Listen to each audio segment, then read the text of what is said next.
This historic moment, the last U.S. troops have withdrawn from Afghanistan, ending America's longest war. With the Taliban we pushed out in 2001 back in control of that country again. They are like sheep among wolves, daily being harassed and daily being followed and daily being watched, and it's very challenging for believers in Afghanistan. Some have been martyred for their faith. They've entered that great cloud of witness.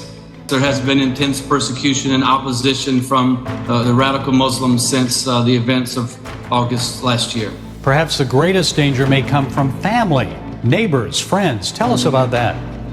Yeah, so the social pressure can begin right in your own home or in your oikos, your circle of influence, because it's a Muslim context. You know, it's against Sharia law or against the laws of Islam to leave the Muslim religion and embrace another, faith or a worldview. So when people encounter Christ and Christ is pursuing them, the Lord's pursuing them, and as they come out of Islam into the kingdom of light, there is persecution, opposition from their own family.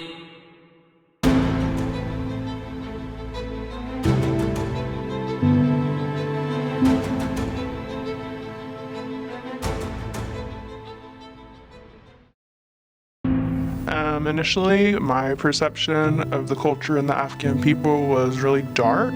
Growing up, knowing about September 11th, that was kind of my mindset.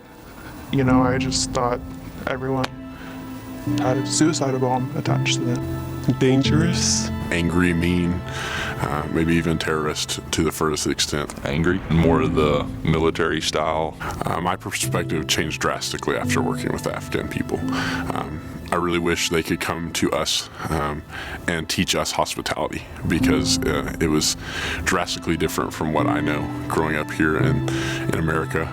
These are some of the most hospitable people on the face of the earth. I had no idea that they would openly greet you and invite you in to have not one, not two, but 3 cups of tea, and would bring you the best of everything and would just sit for hours and talk with you. For having the same cultural values as me, I saw a lot more of that than what the news perceives and all that stuff. I think the most eye-opening moment for me was when we got there. We sat down with our missionaries late at night, and he began to tell us really the security risk that we were in, how we couldn't identify, within the organization and church. I mean, we couldn't really identify as being Christians. We couldn't. One of the things he said immediately was, if you're around a Christian who's an Afghan, I will not tell you, because they run the risk of being killed even here. Me and a few of the women went into this one lady's house, and we were in there for a few hours. And she opened up about her family back home. And she was very open with the family members that were killed. And she kept doing different signs to express that, because she didn't really know how to put it in English, what had happened to them. But that was probably the most eye-opening experience, was just how open everyone was with their life in Afghanistan and how brutal it was.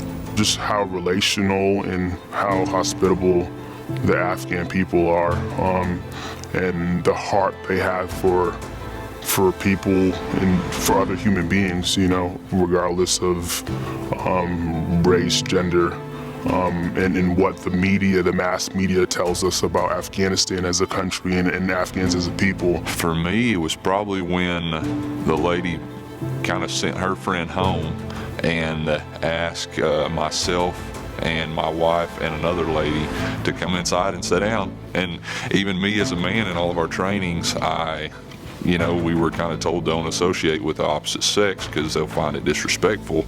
But when I stood outside as my wife and the other lady went in, she insisted that I come in, sit down.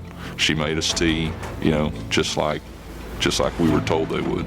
I saw God working in the lives of the Afghan people in one major way. The fact that God had gathered unreached people here on our doorsteps in Houston, Texas. They're more open. They're looking for direction and provision, and though they still have their heart ingrained things they believe and mentalities, they seem to be willing to see some different things, willing to hear some different truths.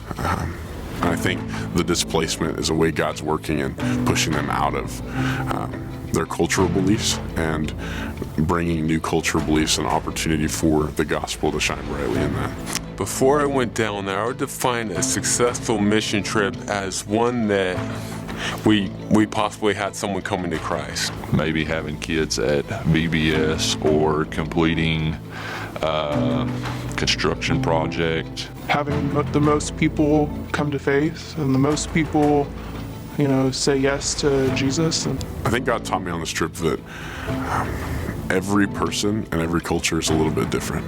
And so your approach to share the gospel, to live missionally with people, has to be different depending on every circumstance. The culture matters a lot. The person matters a lot. I think the biggest thing that God taught me was patience, and the fact that, there's a work in progress that you have to build up to.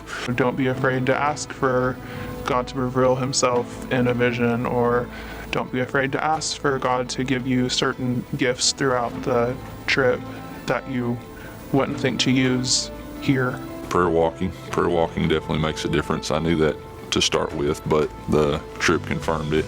Prayer walking matters. We've prayer walked here and there, but my heart wasn't really in it in the other places, it seems. But in Houston, that was our intention. I had a partner that walked for a couple hours with me just praying.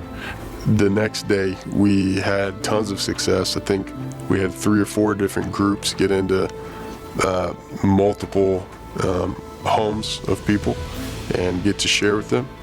And what we found out later is, hey, what happened about the exact same time was there's this group of people in our group just walking around praying, and God began to open the doors as people prayed. And so I think really the value of prayer, active prayer while you're there. One thing I would tell the church after this experience would be to be bold and go out and just share the truth with everybody, no matter what their culture is. First, it would be that we have to specifically pray for these people groups, and that we need to go, no matter how uncomfortable it might be, is that we do need to go. When you get there, you see how much people are looking for something like God, how much people are actually seeking out a Savior.